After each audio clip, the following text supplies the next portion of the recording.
All right, boys and girls, it's Miss Lahosky here, and I'm going to be reviewing a couple of questions from a Lesson 16's problem set, which is what you guys were assigned to do today on Tuesday, March 24th.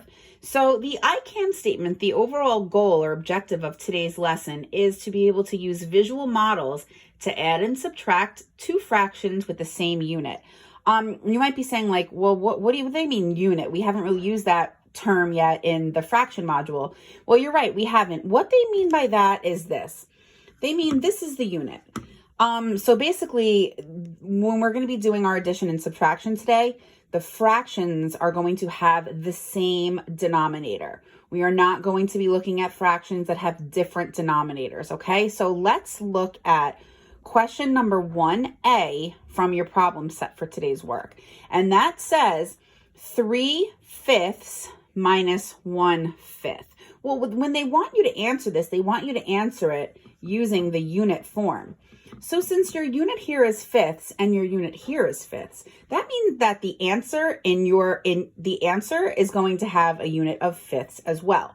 Okay, so now let's take a look at this though using a visual model, because I want to show you guys something, because I want to kind of not have any misconceptions about when we subtract or add fractions that we actually don't do anything with the denominator if they're the same. And I want you guys to understand that. So here, check it out, boys and girls. I have my 3/5, right? The question is 3/5 minus 1/5. Well, if I have 1, 2, 3/5, and I just minus or take one away, how many fifths do I have left? That's right, I have 2/5 left. So that is going to be my answer. So I would write it out as 2/5. If you want to be fancy, you can, instead of writing the unit like this, I would accept if you did it like this as well. I would totally accept that because that is 2/5. Okay, now let's take a little peek at number 2E, because this is when it gets a little bit more difficult, because I'm seeing and I'm noticing that my numerator is more than my denominator. See that? How the numerator is greater than the denominator. I'm going to show you exactly what that means, because we haven't actually really seen that yet in fractions, at least in 4th grade. I want to show you guys that here are my models, and right now I have 5/4, right? 1, 2, 3, 4, 5. I want you guys to just take a second and think about, or just notice, what do you notice about how this fraction looks compared to a whole? Okay. I hope that you would notice that this fraction of 5/4 is actually representing more than a whole. So we can say that when your numerator is greater or bigger than your denominator, that means that the fraction itself is larger than 1. Okay? So I just want you guys to understand that. So if I have 5/4, and I'm going to get rid of the whole, because you don't need to see that right now. If I have these 5/4 and I take away 4 of them, 1, 2, 3, 4, you can see that I'm left with 1/4. So that's my answer for 2E.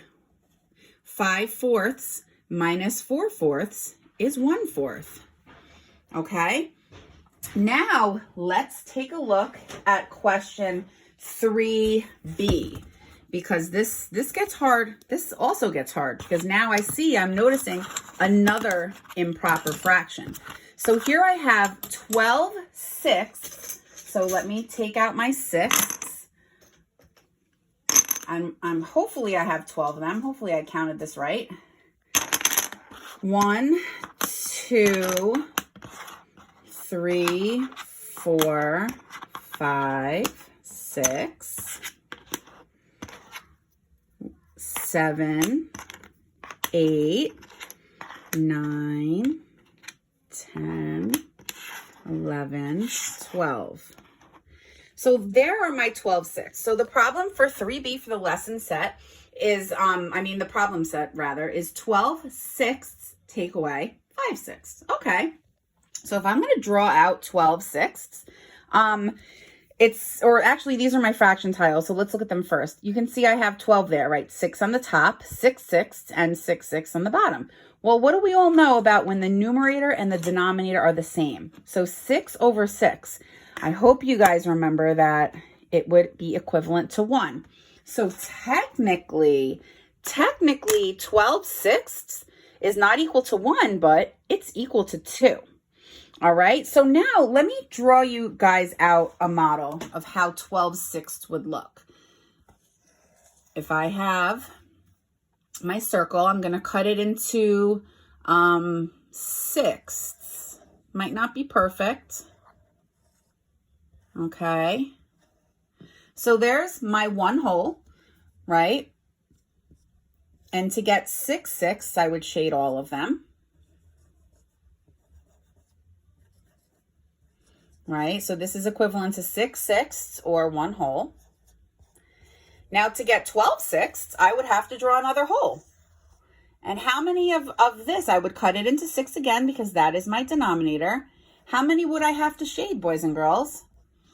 Oh, I would have to shade all 6, right? So this is actually representing 7 sixths. You guys see that?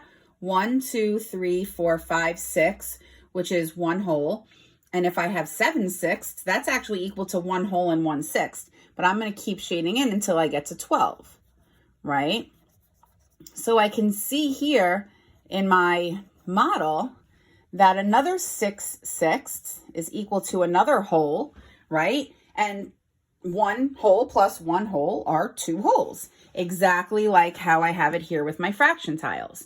So now, if I have 12 sixths and I take away 5 of them, so I can do it on both sides. I can take away 5, 1, 2, 3, 4, 5, okay?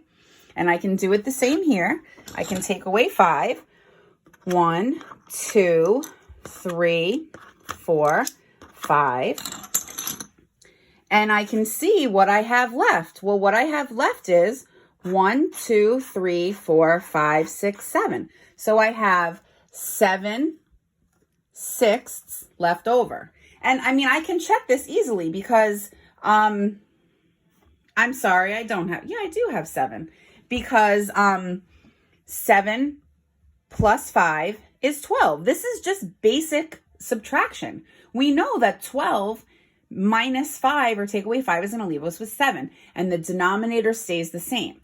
So now I can't really submit it like this. This is called an improper fraction. That's what we used to call it back in the day. Now it's called a fraction greater than 1 because the numerator is more than the denominator. And as you can see, it is greater than 1. It's greater than 1. So what the lesson wants you to do is to not write it as an improper fraction or a fraction greater than 1. They want you to write it as a mixed number. A mixed number is a whole number and a fraction together. I'm going to give the example of you guys saying that you're like 9.5 years old, right? 9.5 would look like this, right? And that's called a mixed number. It's when you have a whole number and a fraction together. You see them very often in recipes. You see them often on street signs, you know, Gun Hill Road, exit 1.5 miles. So they're all over the place. Those are called mixed numbers. So if we want to rewrite 7 sixths as a mixed number, well, we would know that 6 sixths equals 1 whole. And then how many sixths do we have left over? Well, we have 1 left over. So 7 sixths rewritten as a mixed number would be the same as saying 1 whole with 1 sixth left over. And you can actually, our model that we drew out, it proves that. This is the 1 whole, and look, here's the 1 sixth left over. And that's how we get our answer. We can also think of it this way. We can think of it as 7 sixths. Let me quickly erase this. I'm sorry, because now I'm thinking of another way to show you guys. I want to show you all possible ways. And you know, Miss Lahosky says you use whatever way works for you. You want to draw a model, draw a model. You want to use a number line, do it. If we want to decompose the 7 sixths into a whole number and left what's left over? Well, we know that a whole number with a denominator of 6 would be 6/6, or not a whole number, rather the whole. The whole is 6/6. And then if we have 7/6, well, we know we have 1 left over, right? I'm just decomposing this as I would pretend if I was decomposing a regular whole number like 5, right? I can decompose 5 into 2 and 3, 4 and 1, okay? I'm just decomposing 7/6 into 6/6 and 1/6. And we all know, I know that I used to draw this out for you guys when we first started, that anytime your numerator and your denominator is the same, it's equal to a whole. So 7/6 rewritten as a mixed number is 1 and 1/6. And see, we did it up there as well. I really hope that this helps you guys. I'm going to continue to, upload videos for you and, using models and my fraction tiles, and, hope that we can do the best we can during this time. I appreciate you, tuning into these videos, and I really hope they help you. Stay safe, everyone. We miss you. Bye.